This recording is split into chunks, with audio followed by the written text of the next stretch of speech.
बिस्मिल्लाहिर्रहमानिर्रहीम। अस्सलाम वालेकुम डियर स्टूडेंट्स, मैं हूं Mohammad Zahid Mahmood, lecture physical education and sports sciences, university of education Lahore से। तो आज जिस बारे में आपसे बात करनी है वो है जी, एयरपोर्ट सिक्योरिटी फोर्सेस में जॉब्स आई हुई हैं, जिसके लिए जो यंग लोग हैं आफ्टर मैट्रिकुलेशन एंड इंटरमीडिएट फारिगुल तहसील हैं और वो जॉब के लिए अप्लाई करना चाहते हैं, तो इनके लिए बहुत सुनहरी मौका है कि वो एयरपोर्ट सिक्योरिटी फोर्सेस में बतौर कारपोरल, यानी जिस तरह आम पंजाब पुलिस में कांस्टेबल होता है, और असिस्टेंट सब इंस्पेक्टर ASA की पोस्ट की जॉब्स आई हुई हैं, जिसकी लास्ट डेट 20 जून है। तो इससे पहले आप अप्लाई कर सकते हैं। इसका तरीक़ाकार क्या है, उसमें क्या क्या रिक्वायरमेंट्स क्या है, इसके बारे में आज बात करेंगे। और इसका टेस्ट और इंटरव्यू मुकम्मल प्रोसीजर जो है शुरू से लेकर एंड तक आप सुनिएगा, आपके लिए बहुत फ़ायदेमंद होगा। इसके दो तरीक़ेकार हैं आपके अप्लाई करने के लिए। या तो आप joinasf.gov.pk पे जाएं, वहाँ आप ऑनलाइन अप्लाई कर सकते हैं। जो भी बेसिक रिक्वायरमेंट्स हैं, वहाँ की डिग्रीज़, आपका ID कार्ड, चालान, ETC, वो तमाम चीज़ें आपको ऑनलाइन वहाँ मुहैया होंगी, आप ऑनलाइन अप्लाई कर लेंगे। दूसरा तरीक़ाकार यह है कि आप asf.gov.pk पे जाएं और वहाँ से आप फॉर्म डाउनलोड करें, उसको हार्ड फॉर्म लेकर फिलअप करें। उसके साथ साथ जो कि डॉक्यूमेंट्स रिक्वायर किए गए हैं आपकी क्वालिफ़िकेशन के मतलब, वो तमाम डॉक्यूमेंट साथ लगाएं। जैसे पिक है, आपका ID कार्ड है, आपके डिग्रीज़ हैं, तो वो तमाम साथ लगा के आप उनको हार्ड नज़दीकी जो आपके पास सेंटर है वहाँ पे आप उसको जमा करवा सकते हैं। तो ये दोनों तरीक़ाकार जो आपको आसानी लगे, जो आपके पास अवेलेबल हो, आप उसको अडाप्ट कर सकते हैं। अब हम चलते हैं जी, इसके लिए हमें क्वालिफ़िकेशन कितनी होनी चाहिए। तो कारपोरल के लिए मैट्रिक क्वालिफ़िकेशन दरकार है। इससे ज़्यादा है तो आपको फ़ायदा हो सकता है कि आप ज़्यादा तालीम याफ्ता हैं, तो इसमें आपको प्रेफरेंस भी मिल सकती है, और उसके साथ साथ आपको टेस्ट और इंटरव्यू में भी फ़ायदा हो सकता है कि आपकी अगर तालीम ज़्यादा है तो आपका टेस्ट भी अच्छा होगा, आप इंटरव्यू में भी अच्छा परफॉर्म करेंगे।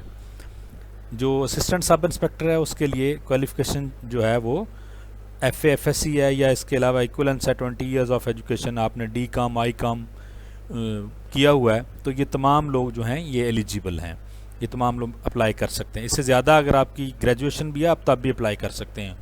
इससे ज़्यादा क्वालिफ़िकेशन की ममानत नहीं है, लेकिन मिनिमम जो है वो कारपोरल के लिए, कांस्टेबल के लिए मैट्रिक है, और FSC जो है वो ASA सब इंस्पेक्टर ASA के लिए है, असिस्टेंट सब इंस्पेक्टर के लिए।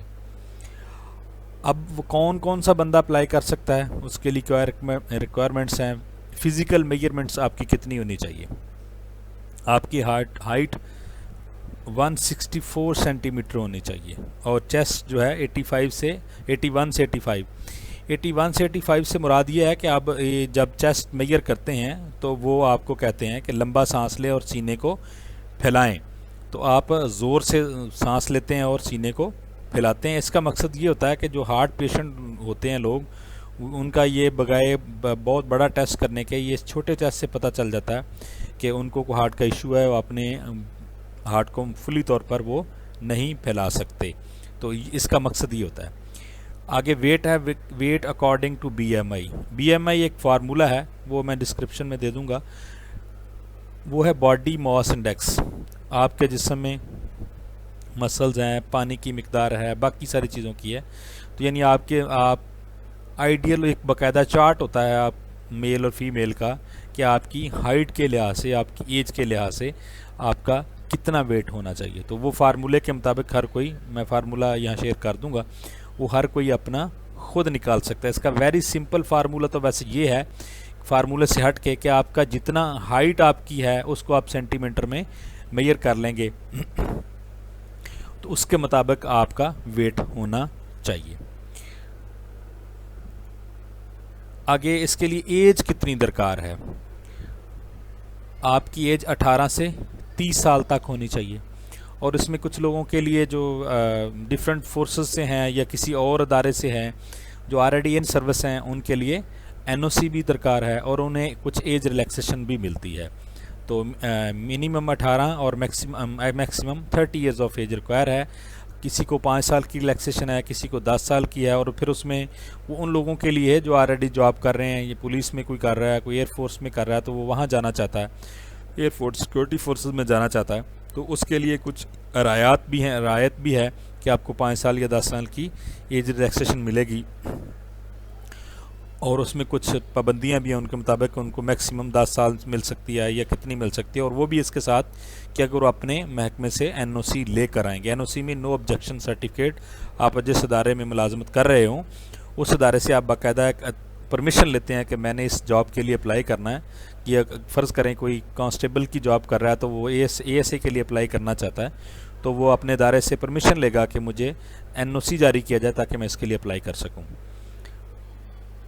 आगे है जी 1.6 km इन 7 मिनट्स, यानी तकरीबन 1 मील होता है या 1.6 किलोमीटर कह लें, ये 7 मिनट्स में आपने, ये दौड़ होती है, रनिंग होती है जो आपने कवर करनी होती है।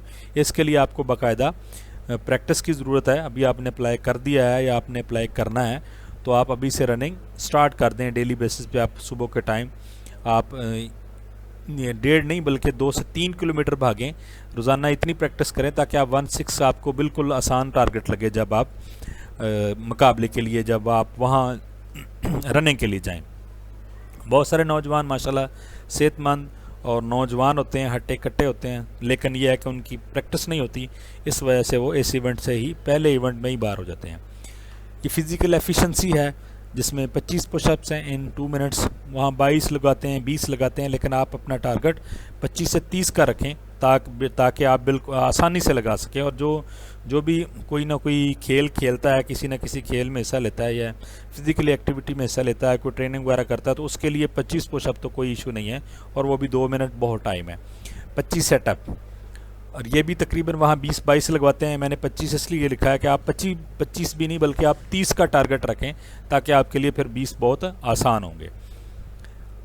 ये आपका फ़िज़िकल अगर क्लियर हो जाता है तो उसके बाद फिर आपको टेस्ट के लिए बुलाया जाता है। वो आपको एक स्लिप दे देते हैं या वेबसाइट पे देते हैं, या गाहे बगाहे वो तरीक़ाकार चेंज करते रहते हैं, लेकिन वो कैंडिडेट्स को इन्फॉर्म ज़रूर करते हैं। अब रिटन टेस्ट जो है ये तकरीबन basic English, basic math, basic science और जनरल नॉलेज पे मुश्तमिल तकरीबन अमूमन पहले जो देखा गया है वो 50 MCQs होते हैं, और उन्हीं 50 MC वो आपको 1 घंटे में वो पेपर हल करना होता है। अब बेसिक इंग्लिश में आप कोशिश करें कि इंग्लिश की जो पैसिव एक्टिव हैं, डायरेक्ट इनडायरेक्ट हैं, और जो पेयर ऑफ वर्ड्स कह लें, ईडियम्स कह लें, सिनोनियम्स, एंटोनियम्स, और comprehension, fill in the blanks, preposition, ये पेयर जो पार्ट ऑफ स्पीच हैं, इन चीज़ों को देख लें, और पैराग्राफ, और उसके बाद क्वेश्चन आंसर। तो तकरीबन सिंपल होता है, लेकिन ग्रामेटिकली इन चीज़ों को आप गौर से देखिएगा। बेसिक मैथ में आपको पता है जिस तरह गेट वगैरह के पेपर में आता है, प्लस माइनस, रेशो, निस्बत, तनासब, इस तरह के क्वेश्चन आते हैं। बेसिक साइंस आपने पढ़ी हुई है जिसमें जनरल साइंस में आ जाती हैं, लेकिन फिज़िक्स, केमिस्ट्री, बायो, इनकी बेसिक बुनियादी चीज़ें जो हैं, डेफिनेशंस वगैरह हैं, जो लॉ हैं, इन चीज़ों को देखना है। जनरल नॉलेज में आप कोशिश कीजिएगा कि अखबार जो है वो रोज़ाना की बुनियाद पर पढ़ें ताकि आपके पास जो अप टू डेट चीज़ें हैं वो भी मिल सकें, और मुल्क के मतलब ख़ास तौर पे आप एयरपोर्ट सिक्योरिटी फोर्सेस में आ रहे हैं तो ये वज़ारत दिफा के अंदर आता है। इसका मिनिस्टर कौन है, इसका सरबरा कौन है, इस तरह पाक फ़ौज का सरबरा है, मुल्क का सरबरा सदर है, वज़ीर आज़म है, और कैबिनेट है, और हाई कोर्ट के जजेस वगैरह हैं, गवर्नर्स हैं, गवर्नर स्टेट बैंक है, चारों सूबों के गवर्नर हैं, गिलगित बल्तिस्तान है। तो इस लिहाज से भी आपने कुछ चीज़ों को, इन सारी चीज़ों को पॉइंट आउट करना है, लिखना है। ये इंशाल्लाह ये चीज़ें आपके लिए बहुत मुफीद होगी।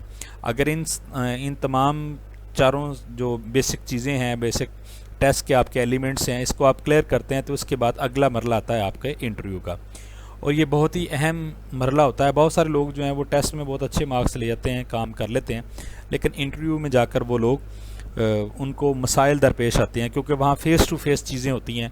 क्योंकि टेस्ट में आपको सही आता है या गलत आता है आप अपनी मर्ज़ी से कर देंगे, लेकिन यहाँ आप अगर कोई बात गलत बताते हैं तो उसमें आपको कुछ नदामत भी होती है, और आपको अगले सवालों के जवाब देने में मुश्किल दरपेश होती है। तो इंशाल्लाह इंटरव्यू के मतलब एक बाकायदा अलग से वीडियो इंशाल्लाह मैं अपलोड करूँगा, आप उसका भी मुलाजा कीजिएगा। यहाँ कुछ शार्ट 3-4 चीज़ें मैं आपको बता देता हूँ, जिसमें आपकी अपीयरेंस है, आपकी ड्रेसिंग कैसी है, और आपका एंट्रेंस है, आप इंटर कैसे होते हैं, परमिशन लेते हैं, बगैर परमिशन के बैठ जाते हैं, और आपकी कम्युनिकेशन स्किल्स कैसी हैं, आपका कॉन्फिडेंस कैसा है। एक बड़ी लंबी फहरिस्त है जिसको मेजर किया जाता है इंटरव्यू में। इंशाल्लाह नेक्स्ट लेक्चर में आपको मैं इंटरव्यू के मतलब भी मुकम्मल गाइडलाइन दूंगा। अस्सलाम वालेकुम।